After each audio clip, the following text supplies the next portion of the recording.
the normal Ghana emergency department will be like, Mame, Obano,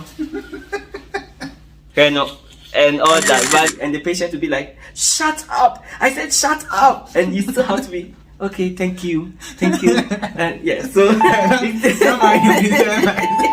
sometimes you can get £40 per hour, £50, £60, and it's a whole lot. So don't be in Ghana and say that you are not coming to get to the ward. So he works on the ward. Receiving patients from ED. But hello, lovely people. Welcome to my YouTube channel. I am going to talk about my journey into the UK. Oh. So, coming from Ghana, I've spent some months here in the UK and it's been good, I would say. So I'm just here to talk about how my journey has been so far. So stay with me and then let's go.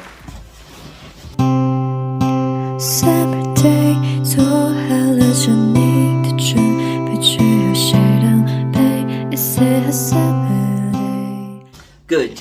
So now I have my friend here, Seth, but he will come in later to talk about his journey. So Seth, have a seat.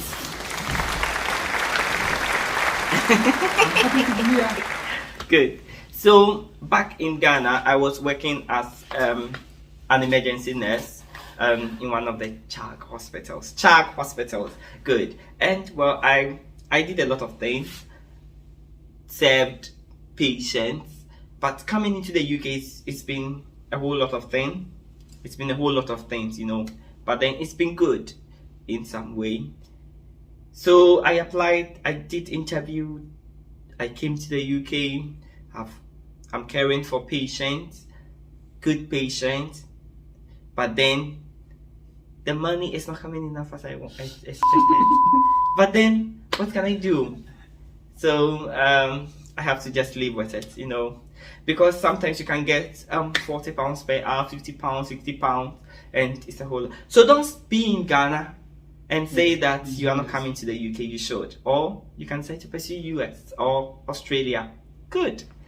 So it's been good. I'm working currently I'm working in the emergency department as a staff nurse, a band 5 nurse, and just all what I do is just to coordinate, triage patients, help patients. So we have band 1, band 2, band 3, band 4, all under the band 5 nurse. And so I being a band 5 nurse, I have a lot of responsibilities, caring for patients, delegating duties, attending to emergency cases that patients are coming in with, ensuring that they get to the ward. So he works on the ward. So Seth, tell us about how your journey has been so far.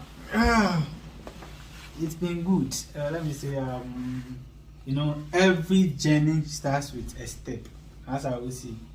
When the idea of coming to the UK came to mind, I had to just look for every opportunity to get myself in. Initially, I developed interest in going to the USA, but when I discovered that the process was going to take a year and more, I felt like, no, this is not my thing. I had to switch. And that is how the idea of coming to the UK came to mind. So I started pursuing IELTS. It was not a difficult journey though. I won't say it's easy writing IELTS, as most people know. I had to put in a lot of effort, study overnight. It's like, I took the IELTS as, I don't know how to do it, but I felt like I have to pass at all costs. Pass once and for all, because I didn't know where I was going to get another money to re-register. Yeah, so I passed by God's grace, and here I am. CBT, I wrote, I passed, and then I started doing some applications on certain specific sites that talked about UK job vacancies. And fortunately enough, I had a hospital. I was permitted to come in here and also work. And now I'm working in the acute medical unit, AMU, receiving patients from ED.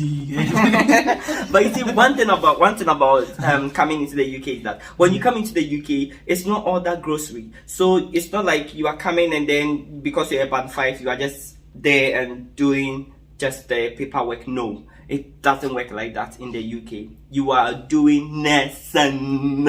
That's what you do when you come to the UK. So I was actually surprised when I came in emergency department. The normal Ghana emergency department would be like, Mame, Obano,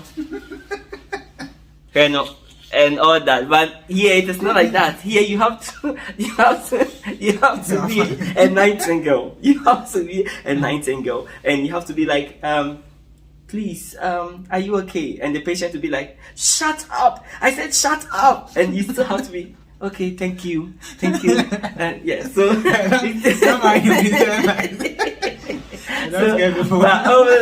but it's really good.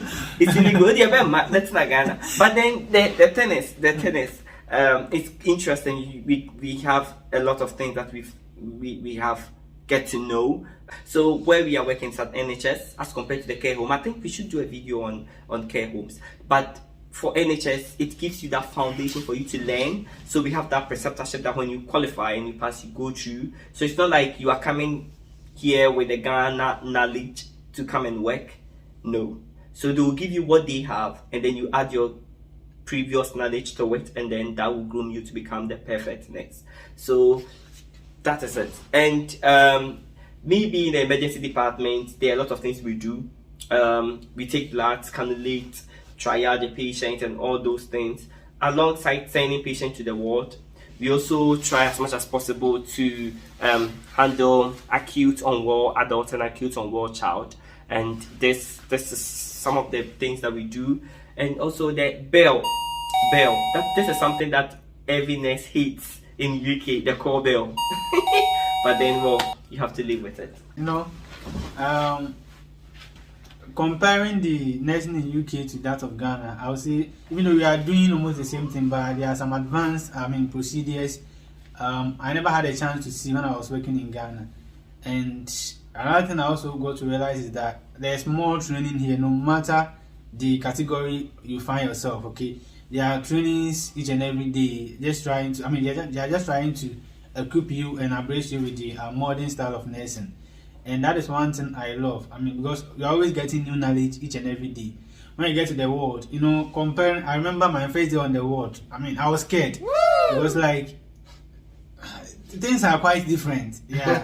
Like looking at the medications, looking at how, because I remember in Ghana, when you are prescribed, at least when a doctor prescribes infusion like normal saline, you don't have to go and get another nurse to sign off before you set it up on the patient. But here you have to go and look for somebody, another staff nurse, to sign, countersign before you can set up the infusion, which is much more of time wasting. But I came to understand that it's worth it, because sometimes it helps you avoid medication errors. If you're unable to spot a mistake in the prescription, your friend can spot that. So that is one thing I also appreciate. When I was in Ghana as an emergency nurse, all what I did was the doctor will write something and then you just follow it. But in UK as an emergency nurse, you have that thing we call a PGD, so you can prescribe medications on your own. There are some medications that you can prescribe. So I can prescribe Senna, I can prescribe paracetamol, I can prescribe other medications for a patient that comes in because I'm triaging the patient. And also the way we give blood transfusion in Ghana is different from how we do it here. The way we give medications is, as he said, is different. The way we do some things like I've been trained on plastering. So not the plastering that we do on the wall, but then plastering as in applying a cast on a patient with fractures. So I've been trained to do that. There are some things that I've been trained that I never thought I would be able to do as a nurse, but in UK you are given that kind of competency for you to be trained and for you to get that competency. So for now I'll say that I have all my competencies achieved. The only thing left is, I don't know, other training courses and other opportunities, because my ward like this brings a lot of courses that I can use to further my career if I really want to. And in UK, if you want to progress, you don't have to go to school to bring a certificate to progress, but then you can just go and then apply for the position if only you want and you think you can be able to do that band 6 or 7 thing that they do. If you think you can be able to do them, fine, you can apply, and if you get it, great. And one thing I also discovered when I came here is that, you see, there are some certain things we call competencies. You can't just go to the ward and say you are checking somebody's blood pressure. I mean, doing vitals and such we used to know in Ghana. You can't go to the ward and say you are going to set up an infusion, you are going to give a patient medication. You have to be signed off. We call it competencies. So you make sure that before you do your drug rounds, you have been signed off and you have been declared competent to do that. Before you do your ECG, I mean, there are some procedures you wouldn't be allowed to do in Ghana, especially ECG, doing bladder scan, and other ECG, bladder scan, NG2 passing, and Ghana we used to do NG2. Yeah, Ghana we used to do NG2, but not all nurses know how to pass it. And let's be fair, my guys. How many people in Ghana know how to ECG? I know, but ECG, there are lots of people. Only doctors I know. Only doctors. That's what I know. I don't know if I stand to be corrected. I only know to be able to do ECG, you should be a doctor. Like a doctor is certified to do ECG. And do you know what? For instance, if a patient comes into Ghana, like the Ghana setting, with a query stroke, what we do is, let's set up infusion and then we'll be doing it. The patient needs water, let's give water for the patient to drink. But here it doesn't work that way. So if a patient comes with stroke or query stroke, the first thing we do is let the patient go for a CT, and then we would not give the patient anything to drink until we've done a swallowing test. This I never knew when I was in Ghana until I came here to know that we have to do swallowing tests. Yeah, and then for people with one thing stroke, I remember before we give them, and I think it's good, you know. Yeah, there's more of teamwork on the ward. You see, when you go to the ward, it's not you just the nurse. We have doctors, we have physiotherapists, we have diabetic nurse, we have dietitians, speech and language therapist. I mean, everybody is coming in. So if a patient comes, let's say stroke, now the idea is who should you refer this patient to? To the stroke nurse.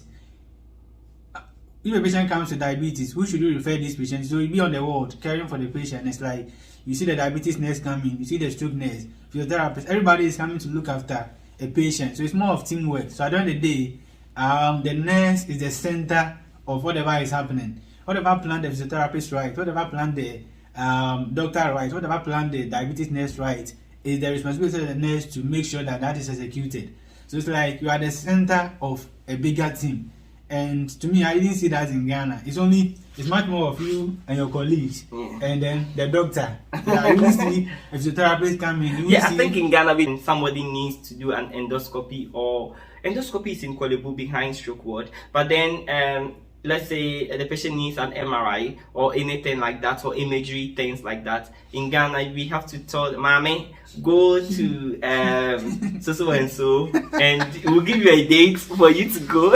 If you don't have money, that is it. But on the other side, these are the things that we have learned, and a whole lot because of time we can't go deeper into it. But then, for those in Ghana, there are lots of things that I can say we've learned that we brought here. Yeah. For instance, in Ghana, there are some medications that we can give as a bolus, as a push. Here you have to use a whole lot of channels to do it. They also, if you go to the medication protocol for administration, we have the Ghana principle where you can give something like ondansetron. You can just give it as a push and give it straight away, but it's there. Ghana, did you have an ondansetron? Ghana did not have ondansetron, but we have, yes. But here metoclopramide says that you can mix or you can give directly. So definitely the same Ghana principle we can use and then give the patient promethazine or Ghana cyclizine. Yeah, here cyclizine you have to mix it a 50 ml bag of normal saline. The cyclizine is an antiemetic. Yeah, so you can in Ghana we do that, and also in Ghana we care for patients a lot. We really assist the patient, carry them and do all that. But here we give that patient the independent, and Ghana nurses are really caring. And so when you bring that caring attitude to the UK, and the foreign people, when they see you exhibiting this kind of things, traits, they are really happy, and it takes them. So it's really good. So there are lots of things we've learned from Ghana coming here, and there are a lot of things we've learned here as a nurse. Registered. So what I would say is that if you did nursing in Ghana, don't say you can't survive as a nurse in the UK, because even though we almost run the same shifts, except that there's a little difference, because you go for 9 shifts. Ghana we have 9 shifts.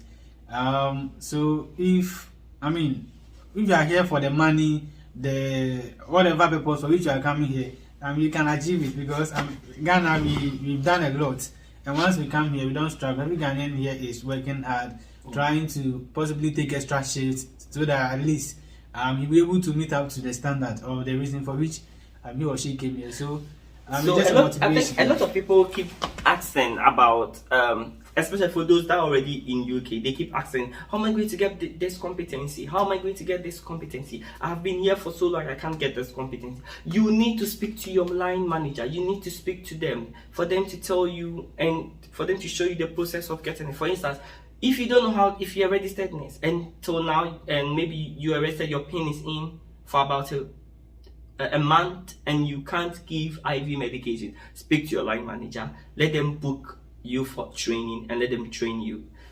You know how to give IV medication because you were trained in Ghana, but here the way they do it, if you learn it, you will see the difference. Then, so that you don't do things contrary, so that you don't do things that are not in the right way. That's what I'm trying to mean. So get your competencies, speak to your line managers, tell them about your problems. If they are not able to help you, speak to the one that brought you to the hospital. Speak to them. Speak to anyone. Talk about it. Else you'll be stagnant. The hospital you are working with has been very supportive in it, because I remember when we came to the UK, we were quarantined for about 2 weeks. Yeah, and right after our quarantine period was due, I think we had, we were given some, how do I call it? Is it a mentor or somebody to actually probably I don't know what word to use, to is it serve as a tour guide, to coach us, to probably show us what you need to do, what you need to get. And I remember when we came out, we had to get somebody to lead us to get our BP up. Is that the biometric? Yeah. So from there, when you go to the world, you have a mentor, somebody who will be showing you around. I mean, this is how we do this. You must do it this way. I mean, if you have any problem, you have somebody to talk to. And for me, my ward has been very supportive in a way, because, as I said, things are, when I go to the world, I realize that things were totally different from where I'm coming from. I mean, they have different policies for medication. They have different equipment to use. For example, if you want to give blood, I don't know, at our place, when we are giving the blood, we must run it through an infusion pump. It's not done so in Ghana. You just set it up and then, you must run it through an infusion pump. Yes, you can run it through an infusion pump, or you can, in emergency department, we have 3 ways of doing it. Either we run it through an emergency infusion pump, we have the infusion pump, or we run it through something we call level 1 rapid infuser. That's if in case the patient came in with trauma and the patient is really bleeding out, we need to transfuse. And with this one, we have to, if in case we have to transfuse like 2 units or 3 units of blood, we can transfuse at the same time using the rapid infuser. Some say it's not good, others say it's good. I'll leave it to AMU. It's more of, and then it depends on the ward. In as much as, and then you can give it using the normal tube. I prefer to use the normal blood giving set tube to administer my medications. I don't like using the syringe pump, the infusion pump, because it will delay. And it's good because it will prompt you if in case the blood is not flowing. But well, I like the Ghana thing. Because once you get to the ward, as I said, you can't do certain procedures. Even we know in Ghana, most Ghanaian nurses are good at cannulation. But no matter how good you are, when you get to the ward and you have not been signed off or you have not been deemed competent, you can't cannulate. No matter how good or how excellent you are in cannulation.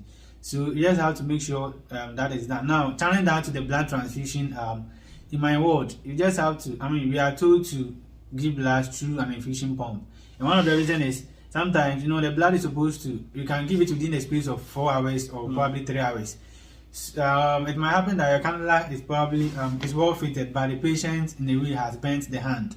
Now it's blocked, and that the blood will not be flowing. So the machine or the infusion pump can prompt you. So it's one of the reasons why we prefer to give blood through an infusion pump, so that in case there's any issue with the line or the cannulation, the machine can beep, and then we know that there's a problem. So we just want to give the blood within that specified period, because the protocol says that if you are unable to give the blood within that specified period, no matter how much is left, you can't continue the transfusion. So that is why we have been told to give through an infusion pump. And then, I mean, there are a lot of training going on. Things keep on coming every day. Sometimes on the ward, and then we have practice development nurses. Yeah, they are made to educate us. Let's make sure that we are fitting in. I mean, fitting in the system. Because as I said, things are quite different. Even though you are a nurse, you might have nursed for so many years, 15 years in Ghana. So before we leave, I just want to leave this to our new cohorts or nurses that are currently in the UK and those aspiring to become nurses in the UK. When you come to UK and you begin to work, please be careful. Be careful of what we call the pin. Be careful because your pin can be taken away from you and then your life in UK will be useless.